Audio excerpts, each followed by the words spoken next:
नमस्कार प्यारे साथियों, मैं आज आपके साथ स्टेनोग्राफर 2020 के लिए स्किल टेस्ट की परफेक्ट स्ट्रेटजी बताने वाला हूँ। सबसे पहले आप लोगों को करना यह है, आपको अपने अभी प्रीलिम्स पर काफ़ी ज़्यादा फोकस करना है और प्रीलिम्स पर फोकस करने के साथ साथ आपको मुश्किल से 1.5 से 2 घंटा डेली निकाल लेना है आपके स्टेनो के बेसिक के लिए, क्योंकि जब आपका बेसिक अच्छा हो जाएगा तो फिर आपको नकल करने में और फिर नकल के बाद कुछ समय बाद डिक्टेशन करने में दिक्कत नहीं होगी। इसलिए सबसे पहले आपको अपना बेसिक थोड़ा सा अच्छा करके चलना है। इसके लिए आपको क्या करना है, वर्णमाला, मात्रा, आंकड़े, चाप, शब्द चिन्ह और एक वाक्यांश। वर्णमाला, मात्रा, आंकड़े और ये चाप आपके हफ्ते 20 दिन में आराम से हो जाएंगे। आप यूट्यूब पर देख सकते हैं या फिर आप ऑफलाइन कोचिंग भी ज्वाइन कर सकते हैं। इससे ज़्यादा का ये खेल नहीं है। कोचिंग वाले इसे हवा बना देते हैं, वो 2-2 3-3 महीने इसी चीज़ में लगा देते हैं, बट अगर आप आराम से भी करोगे तो ये 20 दिन में निपट जाएगा। फिर आते हैं शब्द चिन्ह और वाक्यांश। सारे ही शब्द चिन्ह याद नहीं करने हैं, जो कुछ मेन है उन्हीं को याद करना है और वाक्यांश को अच्छे से कर लेना है। इनमें आप बहुत लेंगे तो 10 दिन ले लेंगे, इससे ज़्यादा नहीं।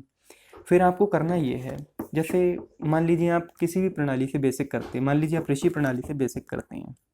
जब आपका बेसिक हो जाए, वर्णमाला, मात्राएं, चाप, आंकड़े आपके सारे हो जाएं, एक बार मैं आपको दिखा भी देता हूँ।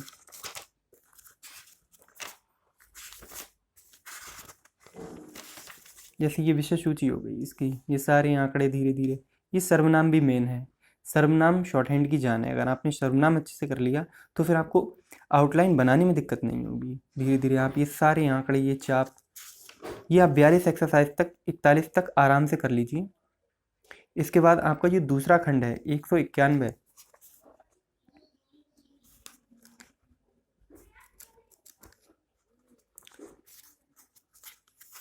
बस फिर आपको करना ये है कि आपको जो ये एक्सरसाइज मिलेंगी, ये बड़ी बड़ी एक्सरसाइज,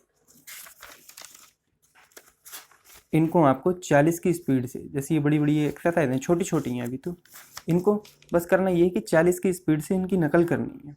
जब आप इनकी नकल बनाना सीख जाएंगे, 40 की स्पीड में आप इनकी नकल बनाना सीख जाएंगे, तब आपको आपका हाथ खुल जाएगा शॉर्ट हैंड में। उसके बाद आपको करना ये है कि बेसिक सब कुछ कंप्लीट करने के बाद आपकी 40 शब्द प्रति मिनट की स्पीड 1 हफ्ते से लेकर 2 हफ्ते लग जाएंगे आपको लाने में। 40 शब्द प्रति मिनट की स्पीड से आपको देख के करना है, आपको ऑडियो नहीं सुननी है। 40 शब्द प्रति मिनट की नकल होती है। उसके बाद डिक्टेशन आपको लेनी है 60 वर्ड पर मिनट की। जब आप ये वाली बुक, छोटी वाली बुक, ये अच्छे से आप कर लेते हो 1.5-2 महीने में, उसके बाद आपको सीधे पार्ट 1 उठा लेनी है। रामधारी गुप्ता की 2 किताबें हैं, पार्ट 1 और ये पार्ट 2, दोनों ही एसएससी के लिए रामबाण हैं। अगर आपने ये 3-3 4-4 बार कर ली, आपका स्किल टेस्ट नहीं रुकने वाला किसी भी कीमत पे। ये अब हम समझ लेते हैं 60 वर्ड पर मिनट पे हम आ गए।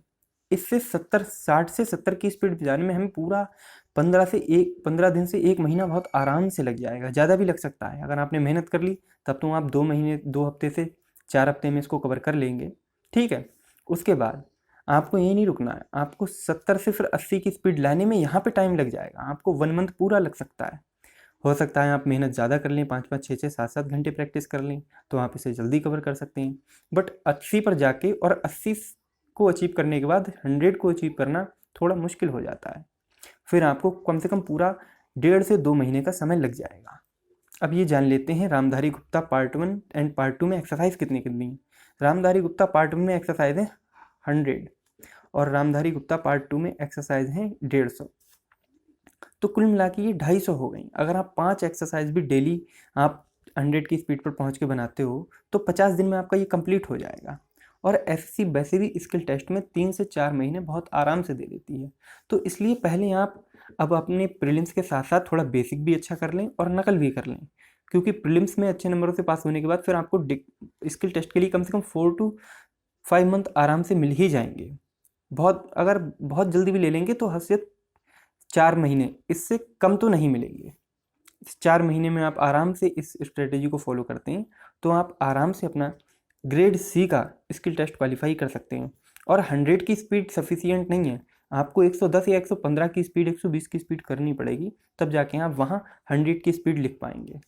और दूसरी बात ये, आप पार्ट 1 में नकल लिखते हैं या फिर आप डिक्टेशन लिखते हैं, डिक्टेशन को लिखने के बाद आप फिर अपने जो मैटर आपने शॉर्ट हैंड बनाई है उसे आप पढ़ें और तुरंत ही कोशिश करें कि 20 मिनट में आप ये पूरा का पूरा मैटर अनुवाद कर लें और देखें कि गलती कितनी हो रही है। धीरे धीरे आप अपनी गलतियों को कम करना शुरू करें, क्योंकि अगर गलतियां ज़्यादा होंगी तो फिर आपका स्किल टेस्ट क्वालिफाई नहीं हो पाएगा। और इन चीज़ों को और आसान बनाने के लिए आपको जैसी आउटलाइन है, सभापति महोदय, रक्षा मंत्रालय, बहुत खुशी की है कि यह कर्तव्य हो जाता है, मतलब ये मेन जो मोटी मोटी आउटलाइन है इनको एक विशेष तरह से बनाना सीखना पड़ेगा, जिससे कि आपके समय की बचत होगी और आपकी स्पीड बहुत तेज़ी से बढ़ जाएगी। ये आउटलाइन कैसे? जब आप सर्वनाम पढ़ लेंगे, आप आंकड़े पढ़ लेंगे, तो ये आउटलाइन आपको खुद ब खुद बनानी आ जाएंगी। जैसे मैंने नोट्स बना रखे हैं अपने आउटलाइन के, जैसे ये सभापति महोदय, रक्षा मंत्रालय मांगो समर्थन करने के लिए। मेन जो आउटलाइन है पड़ोसी देशों खास तौर से, ये मेन ये आउटलाइन है, आप इन्हें एक बार बढ़िया से आप कर लेंगे। ये आप खुद भी बना सकते हो, इसमें कोई दिक्कत नहीं है। आप इस चीज़ को फॉलो करेंगे तो आपकी स्पीड बहुत अच्छी हो जाएगी और आपकी गलतियां कम होने लगेंगी। जब आप आउटलाइन अपनी खुद की फिक्स एकदम बनाएंगे तो गलतियां कम होंगी, क्योंकि आप जो आउटलाइन बनाएंगे उसकी आप हिंदी बहुत आराम से कर पाएंगे। सबसे पहली बात, अब आपको बिंदी का ध्यान रखना है। आप जब शॉर्ट हैंड से हिंदी बनाते हो, बाद में उसका ट्रांसलेशन करते हो, तो आपको बिंदियों में बहुत समस्या आती है। आप बिंदी लगाना सीखिए। आप ये देखिए कि किस शब्द में बिंदी लग रही है, किस शब्द में रा कौन सा बन रहा है। आपको अपनी हिंदी व्याकरण भी अच्छी करनी पड़ेगी ताकि आप शब्दों को अच्छे से समझ पाएँ, क्योंकि शब्द कोई बड़ा टेढ़ा आ जाता है और स्टूडेंट उसे गलत बना आते हैं। तो आपको गलत ट्रांसलेशन नहीं करना है, आपको सटीक करना है, गलतियाँ कम से कम करनी है। जितनी बेहतर आपका स्किल टेस्ट होगा उतने ही ज़्यादा चांस होंगे कि आप स्किल टेस्ट को क्वालिफाई कर लेंगे। प्लस आपके प्रीलिम्स के नंबर भी निर्धारित करेंगे।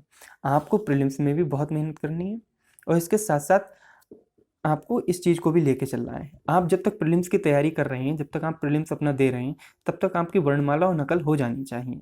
फिर जैसे ही आपका प्रीलिम्स होता है, प्रीलिम्स का होके और रिजल्ट प्रीलिम्स का आने, उसके बीच में पूरा 1 महीना आपको मिल ही जाता है, ज़्यादा ही मिल जाता है। उतनी देर में आप 60 से 70 की स्पीड या 40 से 60 की स्पीड आप खींच सकते हो। जब आपका रिजल्ट आ जाएगा, फिर आपका स्किल टेस्ट की डेट आएगी, उस डेट को भी आने में 3 से 4 महीने लग जाते हैं। तब तक आप इस चीज़ को मेहनत से आराम से कर सकते हो। अगर आप डेली 5 से 6 डिक्टेशन लिख रहे हो, आप मेहनत कर रहे हो 4 से 5 घंटे, 6 घंटे, फिर आप पूरा टाइम इसी पे दे रहे हो, तो बहुत आसानी से आप अचीव कर सकते हो। एको साधे सब सदे, सब साधे सब जाएं। इन बस 3 किताबों को पकड़ लो, आपका एसएससी स्टेनो का स्किल आराम से निकल जाएगा। मतलब ये ऋषि प्रणाली इसलिए क्योंकि मैंने इससे करा है। आप जैन, सिंह, मानक चाहें जिस चाहें उस प्रणाली से कर सकते हैं। उसके बाद सीधे part 1 and after that part 2। इतना ही सफिशियंट है। ये 250 एक्सरसाइज ही कमाल कर देंगी, आपका सिलेक्शन श्योर हो जाएगा।